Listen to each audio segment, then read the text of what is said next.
Hey, this is Morgan Pratt with the JayMac for Congress campaign. If you're listening to this podcast, sounds like you like JayMac. You can find out more about him by going to his Facebook, Instagram, Twitter, or YouTube channel. Please remember to subscribe and rate us. Now coming up, more JayMac.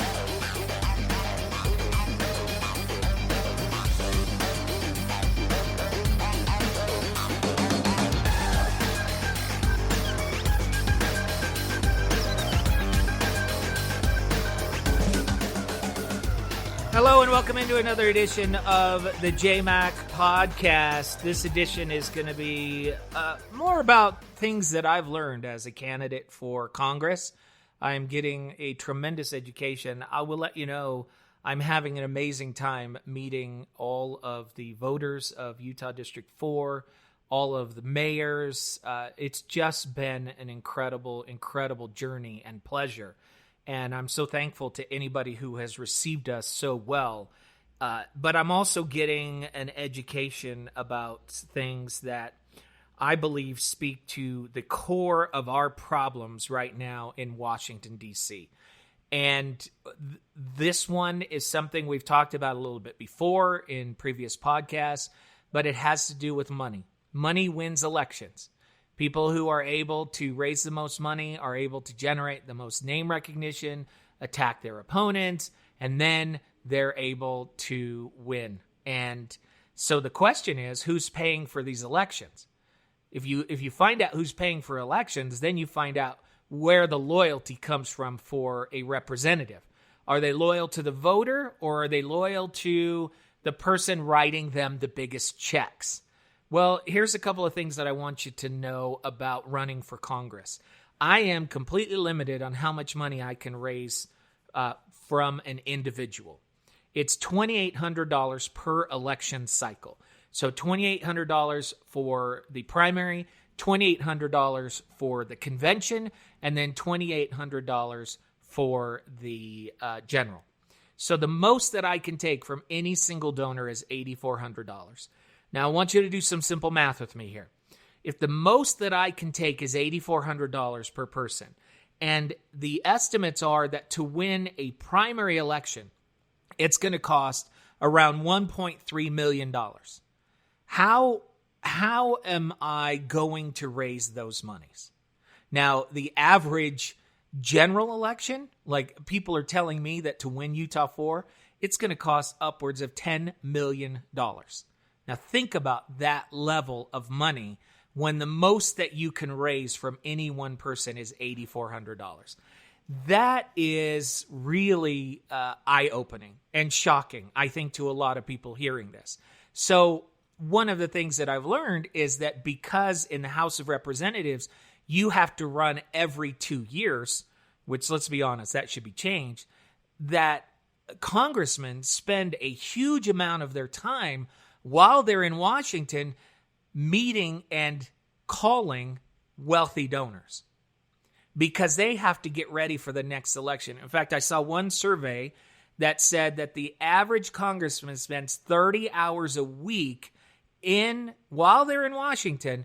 They're not meeting with people and issues. They're not attending hearings. They're not fighting for Utah values. They're sitting in an office somewhere outside of Congress, and they're calling wealthy donors, and they're trying to raise money. Now, not only does this keep them from focusing on their job, it also keeps them focusing on who? Is it you, the voter, or are they focusing on the wealthy donors? Well, you already know the answer. So one of the reasons Washington is broken is because the average everyday citizen is not participating in the fundraising process, because most people can't write a check for $8,400 and then they'll write one for their wife. Most people can't do that. And so it's only the wealthy that can do that. And that means you're not getting the phone call from the congressman saying, hey, I really want to be sure that I represent you well in this next election. What issues are most important to you? No, they're calling the wealthy. And the wealthy are saying, here's my issues. You want me to donate again? Here's what I care about most. So what happens is your vote is not what is most important. It's the people with the money. And in my opinion, this has got to change. Now, it can be changed if there are a bunch of like-minded individuals in Congress who decide to make adjustments on campaign contributions.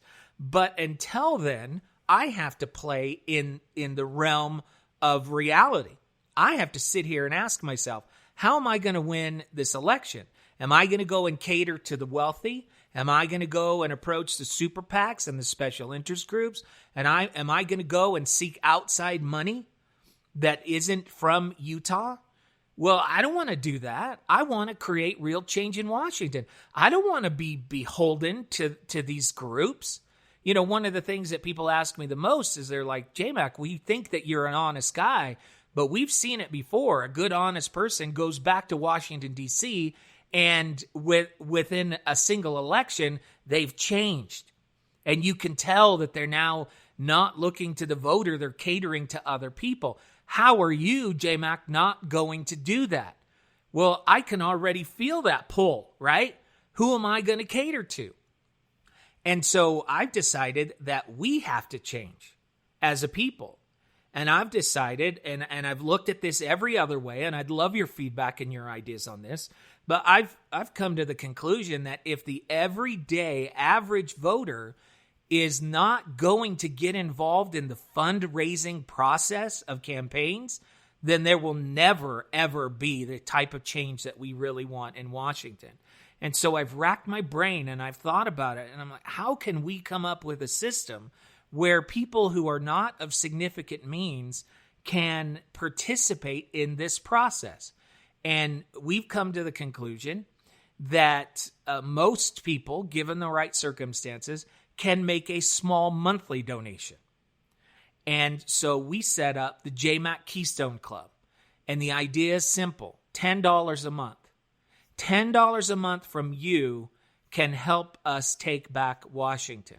$25 a month, $50 a month can help us take back Washington.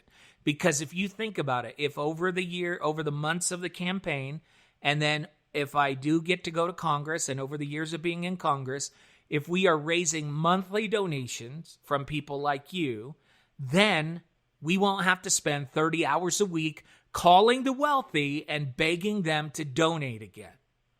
This is a way to ensure that those who represent us and those who we are sending, who we feel who are honest, who are people of character, that they won't be changed when they get to Washington. Why? Because we're supporting them with our vote and with our wallet. And it doesn't take a lot. It really wouldn't take a huge number of donors to get our campaign to the point where we wouldn't have to worry about calling the wealthy or the super PACs or anybody else. And that's the world that I want to live in. That's the world where we will see real change in Washington.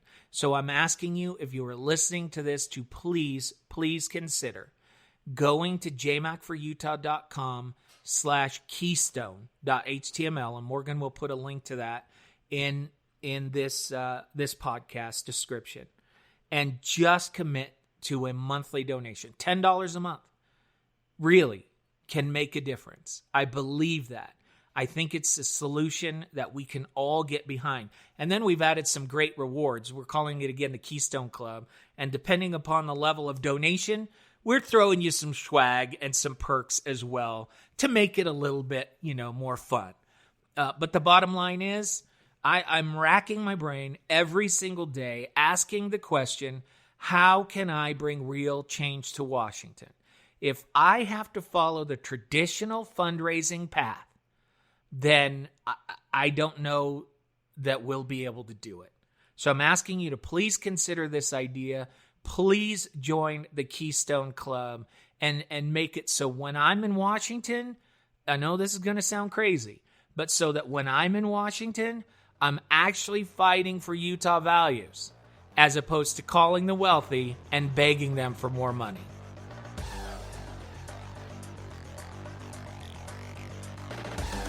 Thanks for listening to the JayMac podcast. If you'd like to donate to JayMac for Congress, you can go to JayMacForUtah.com. That's JayMacForUtah.com.